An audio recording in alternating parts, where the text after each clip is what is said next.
Hello বন্ধুরা, আমি তানজিবুর রহমান বৃষ্টি। আমি বাংলাদেশের একজন মেয়ে। চলে আসলাম তোমাদের জন্য আরও একটি নতুন গল্প নিয়ে। আজকে আমি তোমাদের যে গল্পটি বলবো সেটা হলো আমার ভাতিজাকে নিয়ে। আমার স্বামী বিদেশ যাওয়ার পর আমি প্রায়ই লক্ষ্য করতাম ভাতিজা আমার দিকে বেশ কৌতূহলীভাবে তাকিয়ে থাকত। একদিন বাসায় কেউ ছিল না। আমি লক্ষ্য করলাম ভাতিজা আমার দিকে দিকে তাকিয়ে কি যেন একটা ভাবছে। তখন আমি বললাম, নীরব, আমার দিকে তাকিয়ে কি ভাবছ তুমি? আমি তোমার কাকি হই। বন্ধুরা, তখন ভাতিজা হঠাৎ করে এমন একটি ঘটনা ঘটালো, তা শুনলে বন্ধুরা বাকিটা গল্পেই বলছি। আশা করি তোমরা আমার পুরো গল্পটি মনোযোগ সহকারে শুনবে, নিশ্চয়ই অনেক মজা পাবে। তাহলে চলো বন্ধুরা, কথা না বাড়িয়ে মূল গল্প শুরু করা যাক। বন্ধুরা, আমি মধ্যবিত্ত পরিবারের একটা মেয়ে। তবে আমি দেখতে অনেক সুন্দরী ছিলাম। কলেজে যখন পড়তাম তখন অনেকে আমার দিকে মুগ্ধ দৃষ্টিতে তাকিয়ে থাকত। লাবণ্যময় ত্বক আর মায়াবী চোখের অধিকারী ছিলাম আমি। লম্বা কালো চুল আর মিষ্টি হাসিতে কত যুবকের হৃদয় যে কেঁদেছে তার কোনো ইয়ত্তা নেই। আমার রূপে মুগ্ধ হয়ে কতজন প্রেম নিবেদন করেছে, কিন্তু আমার মন তো একজনের জন্যই অপেক্ষা করছিল। সুদর্শন এক তরুণের সাথে আমার পরিচয় হয় কলেজের শেষ বর্ষে। তার নাম ছিল মোজাম্মেল খান। প্রথম দেখাতে তার ব্যক্তিত্ব ও হাসি আমাকে আকৃষ্ট করে। ধীরে ধীরে আমাদের মধ্যে ভালোবাসার সম্পর্ক গড়ে ওঠে। মোজাম্মেলও ছিল বেশ হ্যান্ডসাম এবং ক্যারিয়ার সচেতন। আমাদের প্রেম গভীর থেকে গভীরতর হতে থাকে। একে অপরের সাথে সময় কাটাতে আমরা ভালোবাসতাম। আমাদের স্বপ্ন ছিল সুন্দর একটি সংসার গড়ার। অবশেষে আমাদের ভালোবাসার পরিণতি ঘটে বিবাহের মাধ্যমে। মোজাম্মেল এবং আমি নতুন জীবন শুরু করি। আমাদের সংসার বেশ কিছুদিন সুখ শান্তিতে ভরেছিল। দুজনে দুজনকে খুব ভালোবাসতাম এবং একে অপরের খেয়াল রাখতাম। আমাদের দিনগুলো আনন্দে ভরে থাকত। আত্মীয় স্বজন এবং বন্ধুদের মাঝেও আমাদের বেশ সুনাম ছিল। সবাই আমাদের সুখী দম্পতি হিসেবে জানত। কিন্তু জীবনের পথ সবসময় মসৃণ হয় না। আমাদের সুখের সংসারে হঠাৎ নেমে আসে বিষাদের ছায়া। মোজাম্মেলের পারিবারিক আর্থিক অবস্থা খুব একটা ভালো ছিল না। তাই সে সিদ্ধান্ত নেয় পরিবারে সচ্ছলতা ফেরাতে বিদেশ পাড়ি জমাবে। প্রথমে আমি রাজি ছিলাম না, কিন্তু মোজাম্মেলের ভবিষ্যতের কথা ভেবে এবং পরিবারের উন্নতির জন্য আমি রাজি হই। মোজাম্মেল বিদেশ যাওয়ার পর আমি একা হয়ে যাই। আমাদের বাড়িতে আমার স্বামীর বড় ভাইয়ের ছেলে নীরব প্রায় আসা যাওয়া করত। নীরব দেখতে শুনতে খুবই ভালো, লম্বা এবং সুদর্শন।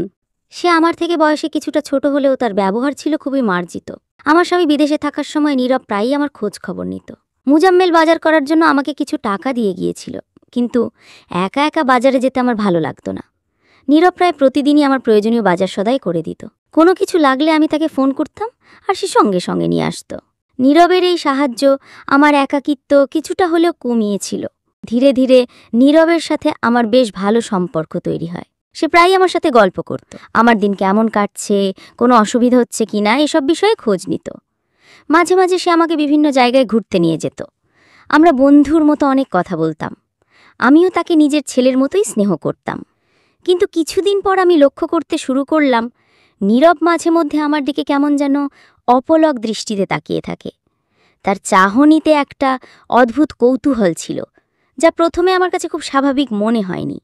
আমি কিছুটা অস্বস্তি বোধ করতাম, কিন্তু বিষয়টি নিয়ে তেমন একটা মাথা ঘামায়নি। ভেবেছিলাম হয়তো আমার ভুল দেখা। একদিন নীরব আমাকে বলল, কাকিমা, আমি আপনাকে একটা কথা বলতে চাই, কিন্তু আপনি কারো কাছে বলবেন না তো? আমি তার কথা শুনে কিছুটা কৌতূহলী হলাম। বললাম, না, বলবো কি কথা। নীরব কথাটা বলতে গিয়েও যেন ইতস্তত বোধ করছিল। তার মুখ দেখে মনে হচ্ছিল কোনো গোপন কথা বলতে চাইছে। সে কয়েকবার ঢোক গিলল, তার চোখে অস্থিরতা স্পষ্ট। কাকিমা, এই পর্যন্ত বলেই সে থেমে গেল। কিছুক্ষণ চুপ থেকে বলল, আমার একটা জরুরি কাজ আছে কাকিমা, আমি পরে এসে আপনাকে কথাটা বলবো। এই বলে নীরব তাড়াহুড়ো করে বেরিয়ে গেল। তার এই রহস্যময় আচরণ আমার মনে আরও বেশি কৌতূহল সৃষ্টি করল। পরের দিন আমি নীরবকে জিজ্ঞেস করলাম, ভাতিজা, তুমি না আমাকে কি কথা বলতে চেয়েছিলে, এখন বলো তো? নীরব আমার দিকে তাকিয়ে একটু মুচকি হাসল।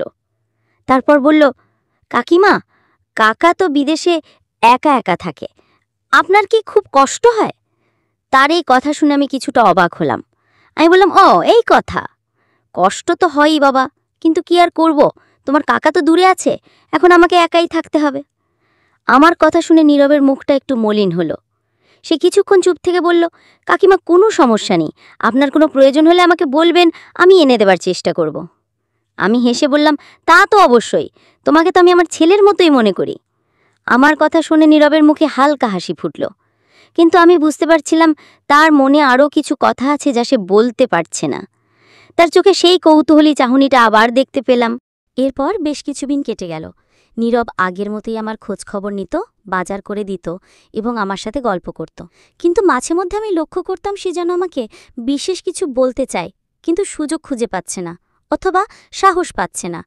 তার হাবভাব দেখে আমার মনে নানা প্রশ্ন কি দিত। কেন সে এমন রহস্যময় আচরণ করছে? তার মনের ভেতর কি চলছে? সে কি আমার কাছে কিছু লুকোচ্ছে? এই সমস্ত প্রশ্ন আমার মনকে অস্থির করে তুলছিল। আমি ভাবতাম, নীরব কি আমাকে নিয়ে কোনো গভীর চিন্তা করছে? তার আচরণের রহস্য ভেদ করা আমার জন্য খুব জরুরি হয়ে পড়েছিল। একদিন আমি মনে মনে সিদ্ধান্ত নিলাম, নীরবের মনের আসল উদ্দেশ্য আমাকে জানতেই হবে। কেন সে এমন রহস্যপূর্ণ কথাবার্তা বলে তা খুঁজে বের করতে আমার মনে একটা সন্দেহ বাসা বাঁধতে শুরু করল। আমি ভাবলাম, নীরবের একটা পরীক্ষা নেওয়া যাক, দেখা যাক তার মনে সত্যি কি আছে। একদিন আমি নীরবকে আমার ঘরে ডেকে পাঠালাম।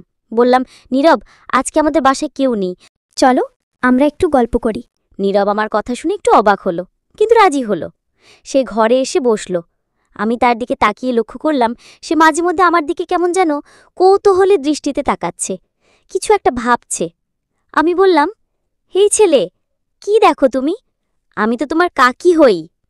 আমার কথা শুনে নীরব একটু অপ্রস্তুত হলো।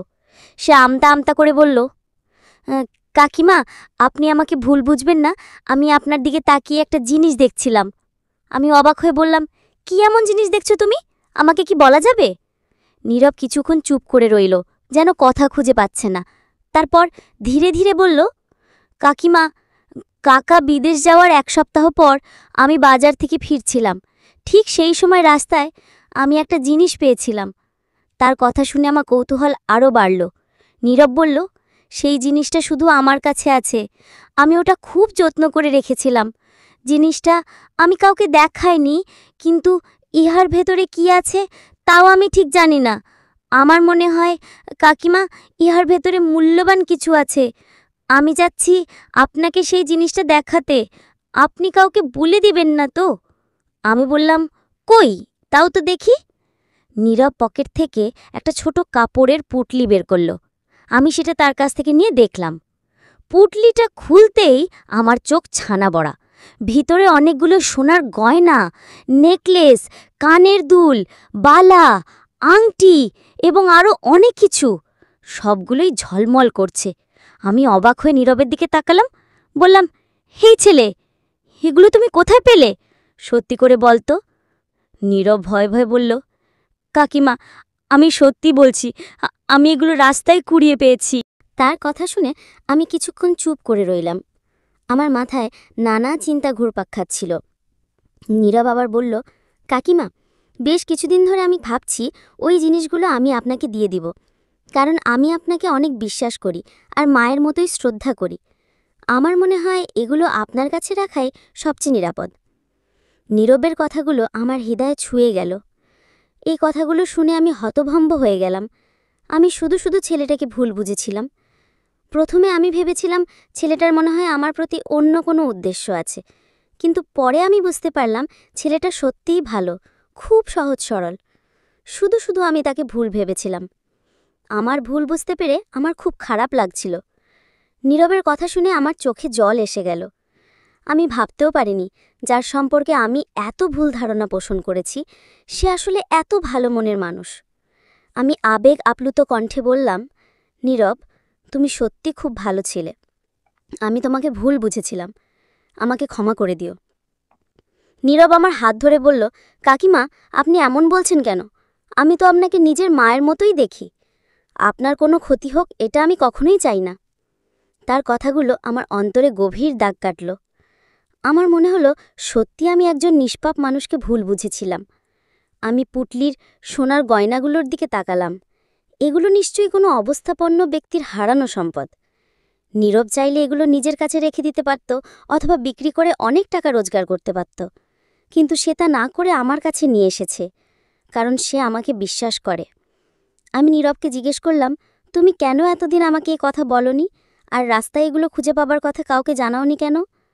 নীরব একটু হেসে বলল, কাকিমা, প্রথমে আমি একটু ভয় পেয়েছিলাম। ভেবেছিলাম যদি কেউ আমাকে চোর মনে করে, আর আপনাকে বলার সাহস পাইনি। ভাবছিলাম আপনি না জানি কি মনে করেন। তার সরল স্বীকারোক্তি শুনে আমার মন আরও নরম হলো। আমি বুঝলাম নীরবের মনে কোনো খারাপ উদ্দেশ্য ছিল না। সে শুধু একটু দ্বিধাগ্রস্ত ছিল, ভয় পাচ্ছিল। কিন্তু তার সততা এবং আমার প্রতি বিশ্বাস ছিল অগাধ। আমি বললাম, নীরব, তুমি যা করেছ তা সত্যিই প্রশংসার যোগ্য। এই গয়নাগুলো যার তার কাছে ফিরিয়ে দেওয়া উচিত। তুমি কি তার কোনো সন্ধান পেয়েছ? নীরব মাথা নেড়ে বলল, না কাকিমা, আমি অনেক খুঁজেছি, কিন্তু কারো খোঁজ পাইনি। কিছুক্ষণ চিন্তা করে আমি বললাম, ঠিক আছে নীরব, আমরা দুজনে মিলে চেষ্টা করব এই গয়নাগুলোর আসল মালিককে খুঁজে বের করতে। আর যদি না পারি তাহলে আমরা যা ভালো মনে করি সেই অনুযায়ী ব্যবস্থা। নীরব আমার কথায় রাজি হলো। তার চোখ মুখে একটা স্বস্তির ভাব দেখা গেল। সেদিন আমি বুঝতে পারলাম মানুষের বাহ্যিক আচরণ দেখে তার ভেতরের উদ্দেশ্য বোঝা যায় না। অনেক সময় আমরা তাড়াহুড়ো করে ভুল সিদ্ধান্তে পৌঁছে যাই। নীরবের ক্ষেত্রেও আমার তেমনই ভুল হয়েছিল। তার সরলতা এবং সততা আমার চোখ খুলে দিয়েছিল। এরপর থেকে নীরব এবং আমি দুজনে মিলে সেই সোনার গয়নাগুলোর মালিককে খুঁজে বের করার চেষ্টা করতে লাগলাম। আমরা আশপাশের থানা এবং গণ্যমান্য ব্যক্তিদের কাছে খবর দিলাম। বিভিন্ন পত্রিকা এবং সামাজিক মাধ্যমেও আমরা বিষয়টি জানিয়ে একটি ঘোষণা দেওয়ার সিদ্ধান্ত নিলাম। নীরব খুব উৎসাহের সাথে এই কাজে আমাকে সাহায্য করতে লাগল। সে নিজে থেকেই বিভিন্ন দোকানে এবং মানুষের কাছে গিয়ে খোঁজ খবর নিত। তার আন্তরিকতা দেখে আমার বিশ্বাস আরও দৃঢ় হল যে সে সত্যিই একজন ভালো ছেলে। তার মধ্যে কোনো প্রকার লোভ বা খারাপ চিন্তা ছিল না। বেশ কিছুদিন কেটে গেল, কিন্তু গয়নাগুলোর আসল মালিকের কোনো সন্ধান পাওয়া গেল না। আমরা হতাশ হতে শুরু করলাম। এত মূল্যবান জিনিস কেউ কি করে হারাতে পারে? আর হারিয়েই যদি থাকে, তাহলে কেন কেউ খোঁজ করছে না? এই প্রশ্নগুলো আমার মনে ঘুরপাক খাচ্ছিল। একদিন নীরব এসে আমাকে বলল, কাকিমা, আমার মনে হয় না আর এদের মালিককে খুঁজে পাওয়া যাবে। জিনিসগুলো হয়তো অনেক দিন আগের ঘটনা, অথবা যে হারিয়েছে সে হয়তো জানেও না এগুলো এখানে পড়েছে। তার কথা শুনে আমারও তাই মনে হলো। তখন আমি নীরবকে বললাম, দেখো বাবা, যেহেতু আমরা এর মালিককে খুঁজে পাচ্ছি না, তাই আমার মনে হয় এই গয়নাগুলো আমরা কোনো ভালো কাজে ব্যবহার করতে পারি। যেমন ধরো, কোনো গরিব অসহায় মেয়ের বিয়েতে, অথবা কোনো দাতব্য প্রতিষ্ঠানে দান করে দিতে পারি। নীরব আমার প্রস্তাব শুনে খুব খুশি হলো। সে বলল, হ্যাঁ কাকিমা, আপনার বুদ্ধিটা খুব ভালো, আমারও মনে হয় এটাই করা উচিত। তার সম্মতি পেয়ে আমার মনটা শান্তি ভরে গেল। আমরা দুজনে মিলে সিদ্ধান্ত নিলাম খুব শীঘ্রই এই ব্যাপারে পদক্ষেপ নেব। এর কিছুদিন পর আমার স্বামী মোজাম্মেল বিদেশ থেকে বাড়ি ফিরে এলো। তাকে সবকিছু খুলে বললাম, নীরবের রাস্তায় গয়না খুঁজে পাওয়া থেকে শুরু করে মালিককে খুঁজে না পাওয়া এবং পরবর্তীতে সেগুলো দান করার সিদ্ধান্তের কথা। মোজাম্মেল সব শুনে খুব খুশি হল। মোজাম্মেল নীরবের সততার প্রশংসা করল এবং আমাদের দান করার সিদ্ধান্তে সম্মতি জানালো। সে বলল, তোমরা যা সিদ্ধান্ত নিয়েছ সেটাই সঠিক। অন্যর কষ্টের টাকায় ভোগ করার কোনো মানে হয় না। আর নীরব যা করেছে তা সত্যিই অসাধারণ। মোজাম্মেলের এই কথাগুলো নীরবের জন্য অনেক বড় পুরস্কার ছিল। অবশেষে আমরা সেই সোনার গয়নাগুলো স্থানীয় একটি দাতব্য প্রতিষ্ঠানে দান করে দিলাম, যারা গরিব ও অসহায় মেয়েদের বিবাহের জন্য সাহায্য করে। আমাদের এই ছোট্ট উদ্যোগ অনেকের মুখে হাসি ফোটাতে পেরেছিল, যা দেখে আমার মন ভরে গেল। আর সেদিন আমি আবারও বুঝলাম বাহ্যিক চেহারার আড়ালে মানুষের মন কতটা উদার এবং মহান হতে পারে। গয়নাগুলো দান করার পর নীরবের সাথে আমার সম্পর্ক আরও গভীর হলো। মোজাম্মেলও নীরবকে আগের থেকে অনেক বেশি স্নেহ করত। আমাদের পরিবারে একটা শান্তির আবহাওয়া বিরাজ করছিল। আমার ভুল ধারণা দূর হয়ে যাওয়ায় আমি মনে মনে খুব শান্তি অনুভব করছিলাম। একদিন মোজাম্মেল আমাকে বলল, বৃষ্টি, তুমি কি ভেবেছিলে নীরব খারাপ ছেলে? আমি একটু লজ্জিত হয়ে মাথা নিচু করলাম।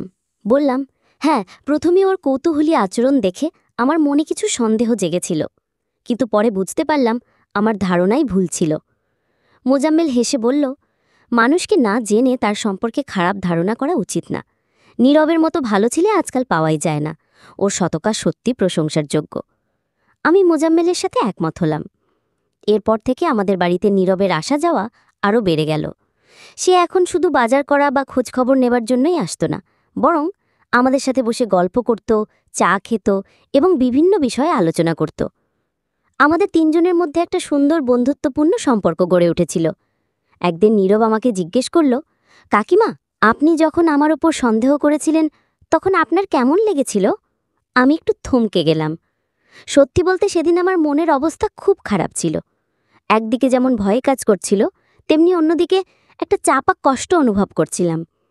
আমি নীরবকে বললাম, দেখো বাবা, যখন কোনো আপনজনের ওপর সন্দেহ হয় তখন মনটা খুব খারাপ হয়ে যায়। আমিও সেদিন খুব কষ্ট পেয়েছিলাম, কিন্তু তোমার সততা প্রমাণ হবার পর আমার সব কষ্ট দূর হয়ে গেছে। আমার কথা শুনে নীরব মুচকি হাসল। মোজাম্মেল তখন নীরবকে বলল, তুমি কোনো চিন্তা করো না, তোমার কাকিমা তোমাকে নিজের ছেলের মতোই ভালোবাসে, আর আমিও তোমাকে খুব স্নেহ করি। আমাদের বাড়িতে তুমি সব সময় আসতে পারো। মোজাম্মেলের এই কথাগুলো নীরবের মনে সাহস জোগাল। সময়ের সাথে সাথে আমাদের জীবন স্বাভাবিক ছন্দে ফিরে আসে। মোজাম্মেল তার ব্যবসা নিয়ে ব্যস্ত থাকে, আর আমি ঘরের কাজকর্ম সামলাই। নীরবও তার পড়াশুনো এবং অন্যান্য কাজ নিয়ে ব্যস্ত থাকে, কিন্তু আমাদের সাথে তার যোগাযোগ সবসময় অটুট থাকে। আমাদের ছোট্ট পরিবারে সুখ এবং শান্তি বজায় থাকে। কয়েক বছর কেটে গেল। নীরব এখন বড় হয়েছে, লেখাপড়া শেষ করে ভালো একটা চাকরি করছে। তার ব্যবহার এবং ভদ্রতা আগের মতোই আছে। আমাদের প্রতি তার সম্মান এবং ভালোবাসা এতটুকুও কমেনি।